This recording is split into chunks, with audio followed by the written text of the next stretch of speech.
Hello and welcome to Low Budget Gaming and welcome to another first Descendant video.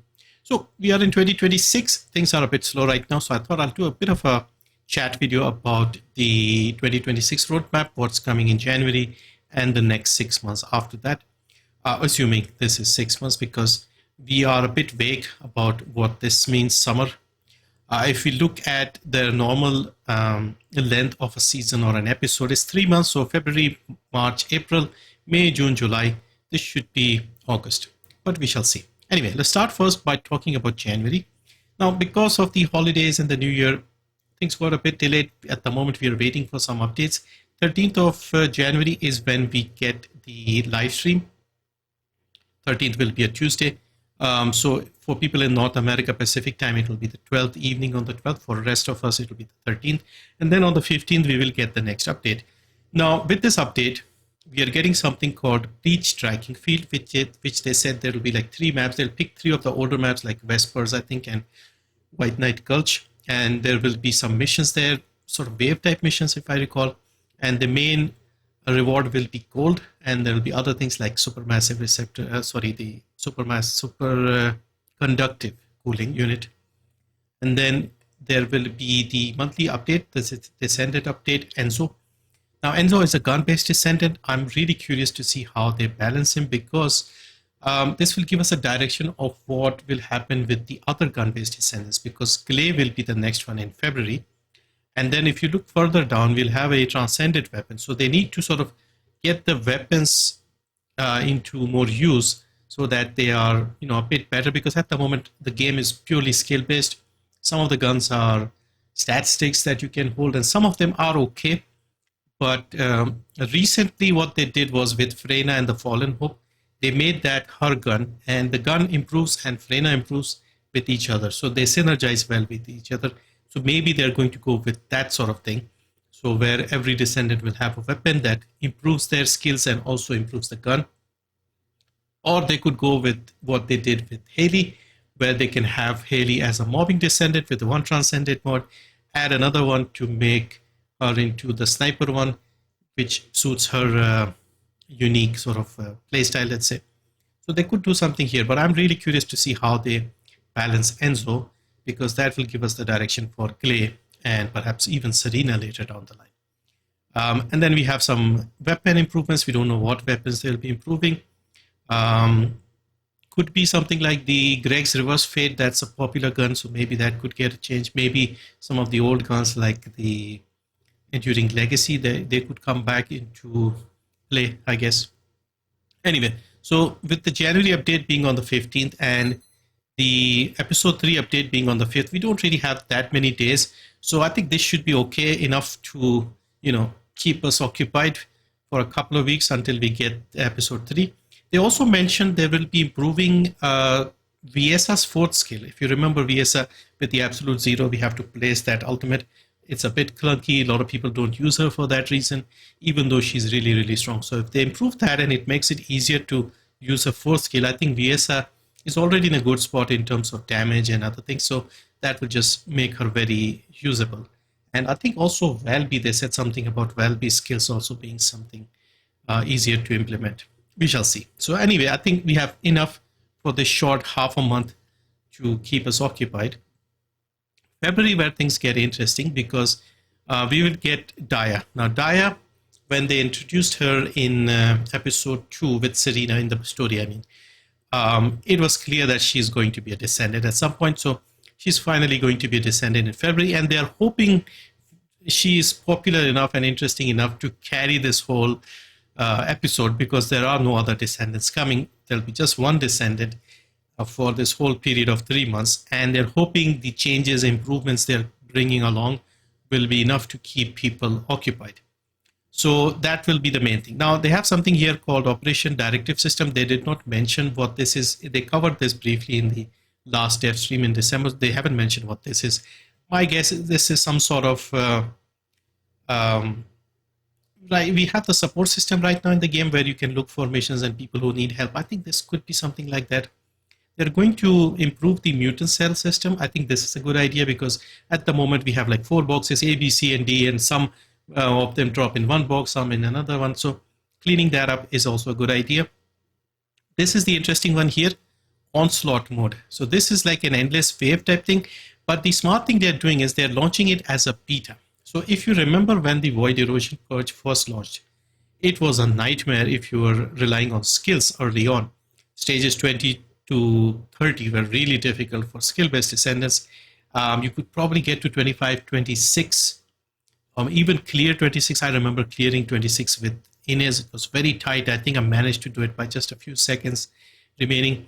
So that was very difficult because your skills were not doing enough damage and they wanted to use guns, and we don't have enough ammo for guns, so everybody switched to Gley.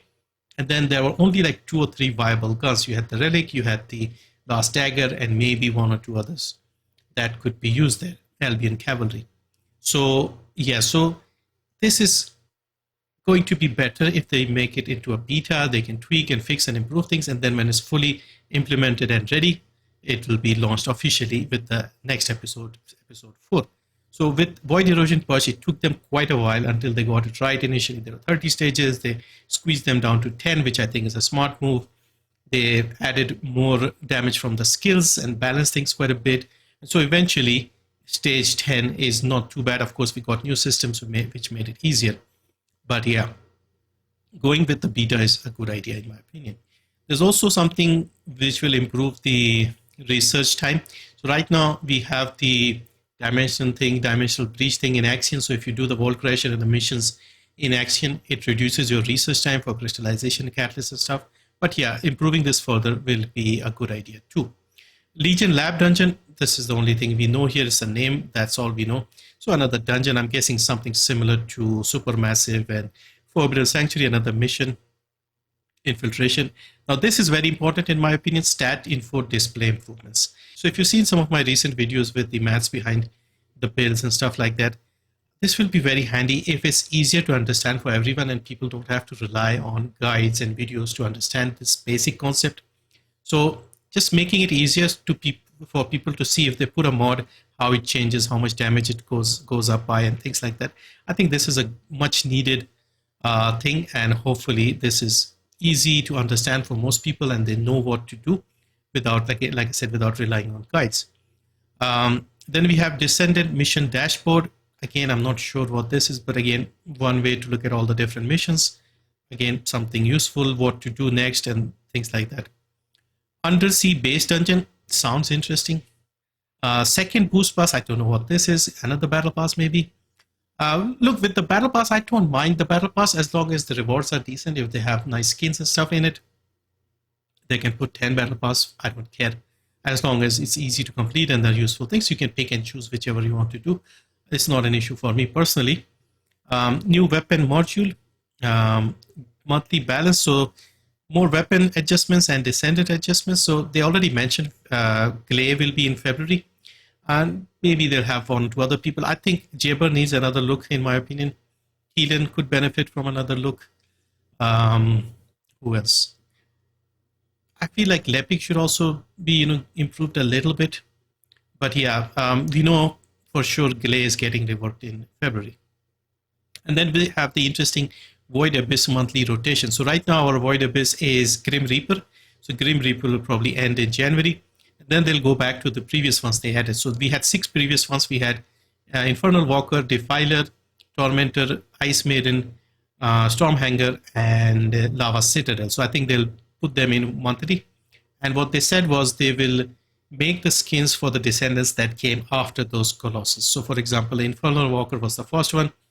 We did not have Serena back then. We did not have Nell. We did not have Harris. So they will make skins for those Descendants with those bosses. So yeah, so that should be interesting. And monthly change will keep things fresh. Again, we can see if they tweak the bosses or if they keep them as it is, because Infernal Walker was frustrating when that boss was first added. We did not have all these systems. So if they keep him as he was back then, I think VSA will eat him for breakfast.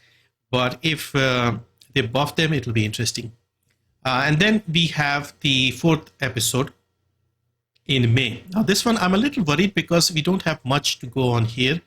And my guess will be this is also another 3 months, because May, June, July, they are a bit vague about the summer, which they did with this season 3 launch as well, because they had said summer We assumed it will be June, then it got delayed to early August. And so it was a little frustrating there. So I would say lower your expectations and expect this to be August as well. Now, if this is 3 months, which it should be, we should expect a new battle pass and things like that.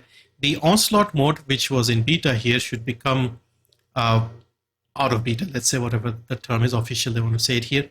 And hopefully this is fun and engaging enough to be like a regular thing and people come and play and try this and see how far they can go. Yeah, I'm up for that. I'll be happy to try that. The Void Abyss bosses, not the Abyss one, sorry, the Intercept bosses, the normal Colossus, they are getting a renewal. So if you remember a couple of months ago, they removed the ability to open the amorphous with those guys. So at the moment, they are just, sitting doing nothing.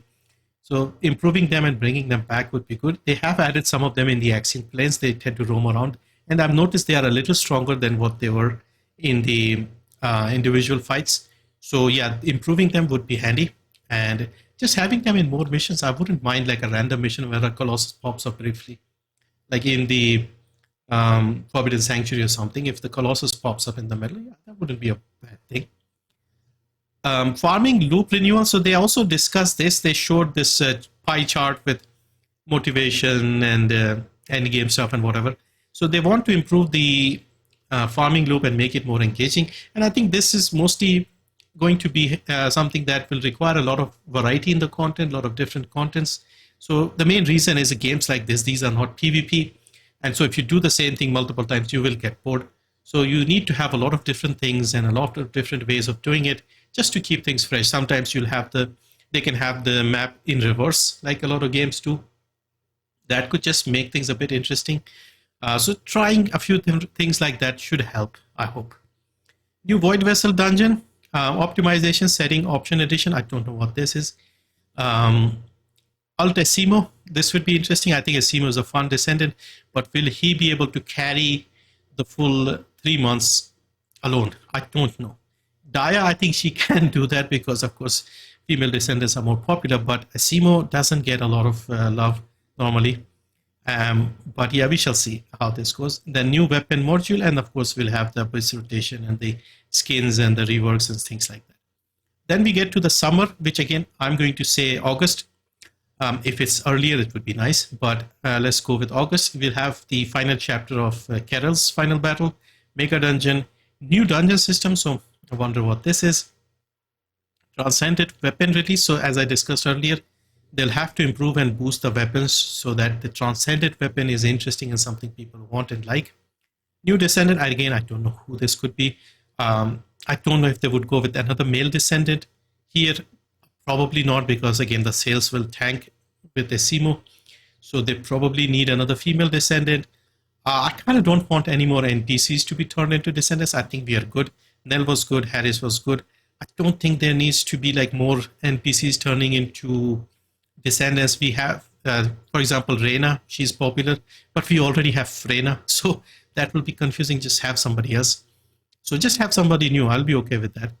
But if they are going to turn one of the NPCs into a Descendant, I would like to see number 17. But we shall see. Anyway, then we have Ultimate Haley. This should be popular. Haley is kind of popular. Then main story overhaul. So I don't know if they'll rework the cutscenes or something, or just streamline the whole process. Maybe we can replay the thing. I would like that as well, because at the moment, even watching the cutscenes is clunky. You have to go to different places to activate the cutscenes and things like that. So yeah, so this is the next 6 or 7 months, let's say, of the content. Overall, it looks okay. I'm just worried about this part here. There isn't much happening. For Daya, my wild guess, again, I'm going to go with a wild guess here. Let me know your guesses as well. I think she's going to be some sort of stealth melee type of Descendant. With her lance that she was using in the cutscene with Serena, if you remember, she was sort of going invisible and dashing forward and also up in the sky. So I think her fourth ability is going to be something where she dashes forward, there will be lots of enemies, and you dash forward and you clear them like a wave, parting of the waves, something like that. And so she may not be like Gley. I'm expecting her to be closer to Sharon in gameplay, I guess, again, guess.